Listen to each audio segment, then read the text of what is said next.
आज हमारे देश के संविधान निर्माता डॉक्टर B.R. अंबेडकर की पुण्यतिथि है। पुण्यतिथि और जन्मदिन तो हमारे देश में मनाने का एक चलन रहा ही है और हम ऐसे में तो जरूर लोगों को याद करते हैं, या तो उनका जन्मदिन हो या पुण्यतिथि हो। लेकिन आज हम उनके बारे में आपको कुछ खास बताएंगे। 65 वर्ष पहले आज ही के दिन 65 वर्ष की उम्र में डॉक्टर अंबेडकर का निधन हुआ था। डॉक्टर अंबेडकर ने न सिर्फ भारत को उसका संविधान दिया, हमारा कॉन्स्टिट्यूशन दिया, बल्कि उनके विचारों ने समय समय पर यह भी बताया कि 21वीं सदी का भारत कैसा होना चाहिए। लेकिन वो वैसा बना या नहीं, यह आज आप समझ पाएंगे। इस दुनिया से डॉक्टर अंबेडकर के चले जाने के 56 वर्षों के बाद आज भारत में उनके नाम पर 18 राजनीतिक पार्टियां हैं। इसके अलावा 30 से ज्यादा दलित पार्टियां ऐसी हैं जो डॉक्टर अंबेडकर को ही अपना प्रेरणा स्रोत मानती हैं। 74 वर्षों से इन पार्टियों की नजर उन 75% वोटों पर है जो इन्हें दलितों और पिछड़े वर्गों से हासिल होते हैं। लेकिन आपको जानकर हैरानी होगी कि जब खुद डॉक्टर अंबेडकर ने पहली बार चुनाव लड़ा था तो वो इस चुनाव में बुरी तरह से हार गए थे। तो सोचिए, आधुनिक भारत में जिस डॉक्टर अंबेडकर के नाम पर पार्टियां बनी, राजनीति की दुकानें खुल गई, जिनका हर नारे में इस्तेमाल होता है, पार्टियां उनके नाम का इस्तेमाल करती हैं वोट पाने के लिए, खासतौर पर पिछड़ा वर्ग जो है उसका वोट पाने के लिए, वही डॉक्टर अंबेडकर अपना चुनाव नहीं जीत पाए थे। डॉक्टर अंबेडकर भारत की पहली सरकार में कानून मंत्री थे, लेकिन जब 1951 और 52 में भारत में पहले लोकसभा चुनाव हुए तब तक वो कांग्रेस से इस्तीफा दे चुके थे। उनका मोह भंग हो चुका था नेहरू से भी और कांग्रेस पार्टी से। इसके बाद उन्होंने शेड्यूल्ड कास्ट फेडरेशन नामक एक पार्टी बनाई और बॉम्बे की नॉर्थ सेंट्रल लोकसभा सीट से उन्होंने खुद चुनाव लड़ा। लेकिन वो अपना पहला ही चुनाव बुरी तरह से हार गए, और वो सिर्फ हारे ही नहीं बल्कि इस चुनाव में डॉक्टर अंबेडकर चौथे नंबर पर रहे थे। इस चुनाव में कांग्रेस के उम्मीदवार नारायण सदोबा काजरोलकर को 15,000 वोटों से जीत मिली थी, जबकि कम्युनिस्ट पार्टी और हिंदू महासभा के उम्मीदवार को भी अंबेडकर से ज्यादा वोट मिले थे। आप अंदाजा लगा सकते हैं कि जिस व्यक्ति ने भारत के संविधान की रचना की, जिसने ये व्यवस्था बनाई कि हमारा देश हमेशा लोकतंत्र के आधार पर चलेगा, जिस लोकतंत्र की आत्मा हमारे देश का संविधान होगा, वो व्यक्ति खुद देश के बड़े बड़े राजनेताओं को उनकी ही राजनीति में हरा नहीं पाया, असहाय हो गया। और इसका शायद सबसे बड़ा कारण यह था कि डॉक्टर अंबेडकर को राजनेताओं वाली चालबाजियां नहीं आती थी। वो सिर्फ अपने देश के लिए खड़े होना जानते थे और अपने समाज की मदद करना जानते थे। भारत के पहले लोकसभा चुनाव के शुरू होने से पहले ही 27 सितंबर 1951 को भीमराव अंबेडकर ने जवाहरलाल नेहरू की कैबिनेट से, यानी उनकी सरकार से, इस्तीफा दे दिया था। वो हिंदू कोड बिल और धारा 370 जैसे मुद्दों पर नेहरू की नीतियों से नाराज थे। सोचिए, उसी जमाने में वो नेहरू से उन्होंने विरोध करना शुरू कर दिया था। लेकिन 10 अक्टूबर 1951 को उन्होंने अपना इस्तीफा संसद में पढ़ने का फैसला किया, क्योंकि वो ये नहीं चाहते थे कि जब उनके इस्तीफे की खबर अखबारों में छपे तो उसके कारणों को अखबार अपने ढंग से परिभाषित करें, अपने ढंग से विश्लेषण करें, जो कि गलत होता। उनका कहना था कि अगर कोई मंत्री बिना अपना वक्तव्य दिए अपना पद छोड़ देता है तो उससे लोगों को लगता है कि जरूर मंत्री ने कुछ गलत किया होगा। आज मेरे पास उनका रेजिग्नेशन लेटर है, और बहुत लंबा चौड़ा रेजिग्नेशन लेटर है, कई पन्ने हैं इसमें, 10 से ज्यादा पन्ने हैं शायद। और उन्होंने क्या लिखा अपने रेजिग्नेशन लेटर में, वो मैं आपको आज पढ़कर बताता हूं। पहली बात तो यह कि उन्होंने लिखा कि मैंने बहुत सोचा कि मैं देश को अपना रेजिग्नेशन लेटर के बारे में बताऊं या ना बताऊं, वक्तव्य दूं या ना दूं, लेकिन मुझे लगा कि मुझे इसके बारे में बताना चाहिए, एक वक्तव्य देना चाहिए, और फिर उन्होंने ये वक्तव्य दिया। फिर देखिए, आपको आज मीडिया से बड़ी शिकायत होती होगी कि आज का मीडिया कैसे रिपोर्टिंग करता है। बहुत सारे लोगों को पसंद नहीं है आज भी, और मीडिया की खुद की जो क्रेडिबिलिटी है वो भी कई बार सवालों के घेरे में रहती है। लेकिन ऐसा नहीं है कि मीडिया अभी ऐसा हुआ है। उस जमाने में भी सोचिए, 1951 में अंबेडकर ने मीडिया के बारे में अपने इस इस्तीफे की कॉपी में लिखा है। मैं आपको पढ़कर बताता हूं। वो लिख रहे हैं, we have our newspapers, they have their age-old bias in favor of some and against others. Their judgments are seldom based on merits. तो कह रहे हैं कि हमारे जो अखबार हैं वो किसी के खिलाफ रहते हैं और किसी के पक्ष में रहते हैं, और उनकी जो जजमेंट होती है वो मेरिट पर आधारित नहीं होती। उनके जो whenever they find an empty space, they are prone to fill the vacuum by supplying grounds for resignation which are not the real grounds but which put those whom they favor in a better light and those not in their favor in a bad light. Some such thing I see has happened even in my case. तो साफ साफ कह रहे हैं कि जो अखबार हैं वो निष्पक्ष नहीं है। अखबारों के जो लोग हैं उनकी जिन लोगों से दोस्ती है उनके बारे में अच्छा छापते हैं अखबार, और जिनसे उनका बैर है उनके बारे में अखबार खराब बातें छापते हैं।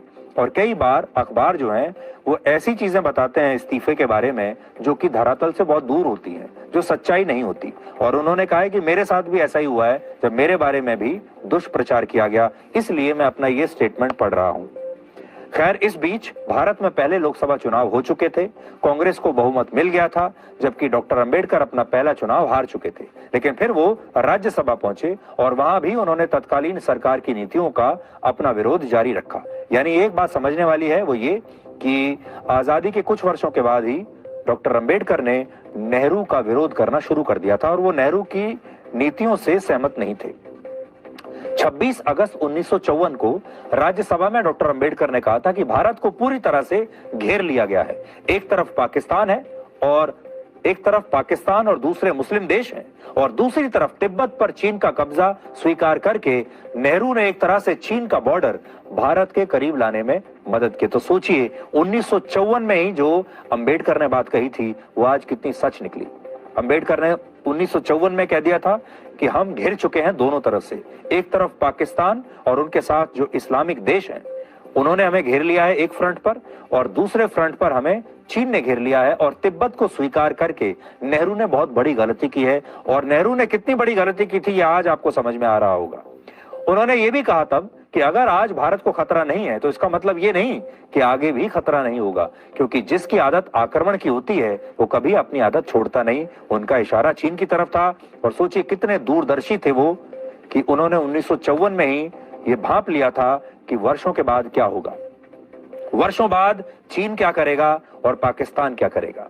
इसके सिर्फ 8 वर्षों के बाद ही चीन ने कैसे भारत पर आक्रमण किया और भारत को अपनी जमीन का एक बहुत बड़ा हिस्सा चीन के हाथों गंवाना पड़ा, यह आज आपसे छिपा नहीं है। लेकिन अंबेडकर ने यह बात किस जमाने में 1954 में ही कह दी थी। I yield to none, not even to the prime minister, in my desire to give the Muslims of India the utmost protection wherever and whenever they stand in need of it.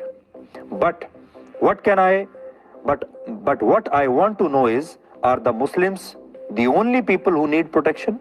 Are the scheduled castes, scheduled tribes and the Indian Christians not in need of protection? What concern has he shown for these communities? So far as I know, none. And yet these are the communities which need far more care and attention than the Muslims.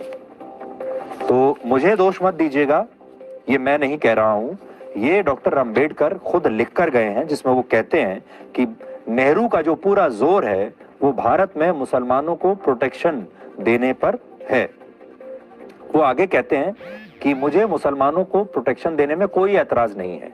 हम भी हमेशा यही कहते हैं, मुसलमानों को protection मिलना चाहिए, वो ये कह रहे हैं। लेकिन वो ये कह रहे हैं कि मुसलमानों के साथ साथ बाकी लोगों को भी वैसा ही प्रोटेक्शन मिलना चाहिए। और वो कहते हैं कि क्या शेड्यूल्ड कास्ट और शेड्यूल्ड ट्राइब्स जो हैं या भारतीय जो क्रिश्चियंस हैं, ईसाई हैं, क्या उन्हें प्रोटेक्शन की जरूरत नहीं है? क्या जो दूसरी कम्युनिटीज हैं उन्हें प्रोटेक्शन की जरूरत नहीं है? और so far as I know, none, and yet these are the communities which need far more care and attention. तो वो कह रहे हैं कि मुसलमानों से ज्यादा केयर और अटेंशन इन कम्युनिटीज को चाहिए जो कि नेहरू नहीं दे रहे हैं। ये वो उस जमाने में लिख रहे हैं, सोचिए 1951 में। और ये जो बात उन्होंने आज इसमें पॉइंट आउट की है अपने इस्तीफे में, यही बात आगे चलकर एक एटम बॉम्ब की तरह बन गई। और आज हमारे जैसे जो लोग हैं, जी न्यूज जैसे चैनल भी जो हैं, हम हमेशा ये कहते हैं कि प्रोटेक्शन सबको मिलना चाहिए। सरकार की तरफ से जो समान रूप से सबको एक जैसा व्यवहार मिलना चाहिए, माइनॉरिटीज को भी एक जैसा व्यवहार मिलना चाहिए और मेजॉरिटी पॉपुलेशन को भी एक जैसा व्यवहार मिलना चाहिए। सब धर्मों के लोगों के साथ समान व्यवहार होना चाहिए, ये अंबेडकर जी कह रहे हैं।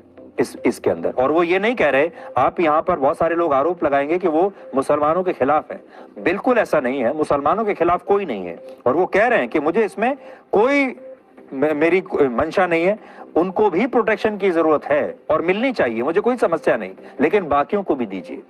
कुल मिलाकर पाकिस्तान के निर्माण और हिंदुओं और मुसलमानों को लेकर भी उनके विचार बहुत स्पष्ट थे और तुष्टीकरण की राजनीति से बड़े दूर थे। ये बात हमें समझनी है। वर्ष 1946 में डॉक्टर अंबेडकर ने पाकिस्तान और द पार्टीशन ऑफ इंडिया नामक एक पुस्तक लिखी थी, जिसमें उन्होंने पाकिस्तान जा रहे हिंदुओं को एक संदेश दिया था। उन्होंने इस किताब में लिखा था कि जबरन मुस्लिम बनाए जाने से बचने के लिए वो जैसे भी संभव हो भारत आ जाएं। ये वो हिंदुओं से कह रहे हैं, उन हिंदुओं से जो पाकिस्तान में हैं। फिर कहते हैं, मुसलमानों पर केवल इसलिए भरोसा ना करें कि उनकी सवर्ण हिंदुओं से नाराजगी है, ये बहुत बड़ी भूल होगी।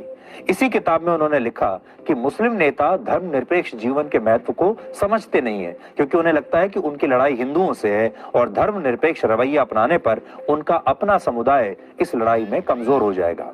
उन्होंने लिखा था, और मैं कोट करता हूं उनको, दुख की बात यह है कि अमीरों के खिलाफ न्याय की लड़ाई में गरीब मुस्लिम गरीब हिंदुओं का साथ नहीं देंगे। पूंजीवाद के खिलाफ लड़ाई में मुस्लिम मजदूर कभी हिंदू मजदूर का साथ नहीं देंगे। भीमराव अंबेडकर हमेशा दलित और मुस्लिम राजनीति के गठजोड़ के खिलाफ थे। डॉक्टर अंबेडकर के भाषणों और लेखों के संकलन को अगर आप पढ़ेंगे तो, और आज हमने भी जब पढ़ा तो उनकी कही एक बहुत महत्वपूर्ण बात मिली हमें। उन्होंने कहा था, मैं मुस्लिम भारत और गैर मुस्लिम भारत का विभाजन बेहतर समझता हूं, क्योंकि ये दोनों को सुरक्षा प्रदान करने का सबसे पक्का और सुरक्षित तरीका है। अवश्य ही अन्य विकल्पों में ये अधिक सुरक्षित है। तो वो ये कहते हैं कि पार्टीशन हो गया, अच्छा हो गया, यही सबसे अच्छा विकल्प था कि मुसलमान एक देश में रहें और हिंदू एक देश में रहें। डॉक्टर अंबेडकर का मानना था कि इस देश में मुसलमान हमेशा ही शासक वर्ग रहा है और अगर दलित और मुसलमानों का गठजोड़ हो गया तो दलितों का भला नहीं हो सकता, उनका शोषण ही होगा। लेकिन इसका मतलब यह नहीं है कि डॉक्टर अंबेडकर भारत को हिंदू राष्ट्र बनाने के पक्ष में थे। संविधान सभा में कांग्रेस पार्टी का बहुमत था और संविधान की प्रारूप समिति के अध्यक्ष भीमराव अंबेडकर ही थे। उन्होंने नए भारत की कल्पना एक ऐसे देश के रूप में की जिसमें सभी लोगों के लिए समान मौका हो। भारत में सभी लोगों को उनकी आस्था और धार्मिक मान्यताओं के मुताबिक पूरी स्वतंत्रता दी गई। फिर भी हमारे देश के संविधान की मूल प्रस्तावना में धर्मनिरपेक्ष जैसा कोई शब्द नहीं था। यह शब्द संविधान की मूल प्रस्तावना में बाद में जोड़ा गया। देश में इमरजेंसी के बाद 1976 में संविधान के में 42वां संशोधन हुआ और संविधान की प्रस्तावना में 2 नए शब्द जोड़े गए, सेक्युलर यानी पंथ निरपेक्ष और सोशलिस्ट यानी समाजवादी। संविधान में तो सेक्युलर शब्द का अनुवाद पंथ निरपेक्ष किया गया है, लेकिन इसके बाद में इसे न जाने कैसे और क्यों धर्म निरपेक्ष कहा जाने लगा। और फिर देश की तमाम पार्टियों ने इसी शब्द को हथियार बनाकर न सिर्फ अलग अलग वर्गों का तुष्टीकरण किया, बल्कि धर्म निरपेक्षता के नाम पर कई बार देश की अखंडता को भी खतरे में डाल दिया। कुल मिलाकर हिंदुओं और मुसलमानों को लेकर डॉक्टर अंबेडकर का नजरिया स्पष्ट था। कम से कम आप ये कह सकते हैं कि उन्होंने नाटक नहीं किया, तुष्टीकरण का नाटक नहीं किया, साफ साफ बताया। और जो संविधान उन्होंने तैयार किया उसमें धर्मनिरपेक्षता शब्द नहीं लिखा, लेकिन इतिहासकारों और नेताओं ने आपको सिर्फ आरक्षण पर ही अंबेडकर के विचार आपकी किताबों में पढ़ाए, लेकिन आपको ये कभी नहीं बताया कि कैसे वो ये जानते थे कि पाकिस्तान गए या वहां फंस चुके हिंदू कभी खुश और सुरक्षित नहीं रह पाएंगे।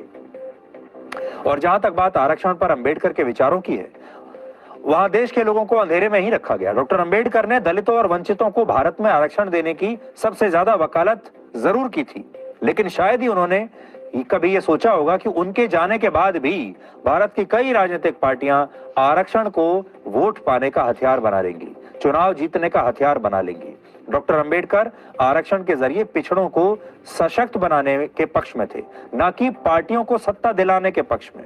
आरक्षण पर उन्होंने एक बार कहा था, क्या कहा था देखिए, आरक्षण आर्थिक उत्थान या गरीबी के उद्देश्य से नहीं है, इसके जरिए प्रशासन में कुछ विशेष जातियों का प्रवेश होगा जो अब तक प्रशासन से बाहर हैं। इस वर्ग के लोगों को सरकारी नौकरियों में उचित स्थान मिलना चाहिए। इससे इन लोगों को सत्ता के माध्यम से ताकत मिलेगी और ये सशक्त होंगे। जहां बहुसंख्यक आबादी सत्ता में अपने हिस्से से वंचित है, वहां कोई लोकतंत्र नहीं है, ऐसा वो कहते थे।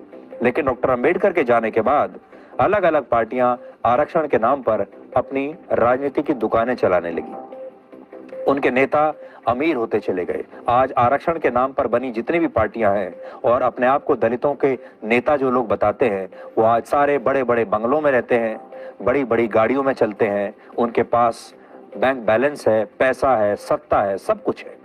हमारे देश के नेताओं को लगने लगा कि वो आरक्षण के जितने बीज बोएंगे उतनी ही बढ़िया वोटों की फसल काट पाएंगे, और आरक्षण को जातियों वाली राजनीति का औजार बनाकर हमारे नेताओं ने पिछले 74 वर्षों में आपके वोट खूब लूटे हैं और देश को भी लूटा है। हमारे देश में गरीबी हटाओ के नारे लगाए गए, लेकिन आज भी हमारे देश से गरीबी हटी नहीं। सोचिए, सियासत के खिलाड़ियों ने अपनी इच्छा और राजनीतिक स्वाद के अनुसार भीमराव अंबेडकर के नाम का इस्तेमाल किया, उन पर अपना कॉपीराइट हासिल करने की कोशिश की, लेकिन उनके मूल विचारों को किसी ने ना तो अपनाया ना ही समझा। आज भी हमारे देश की पार्टियां हर चुनाव में आरक्षण के औजार को धार देना नहीं भूलती। इसलिए आज अंबेडकर के नाम पर राजनीति की दुकान चलाने के बजाय उनकी सोच को सही अर्थों में अपनाने की आवश्यकता है।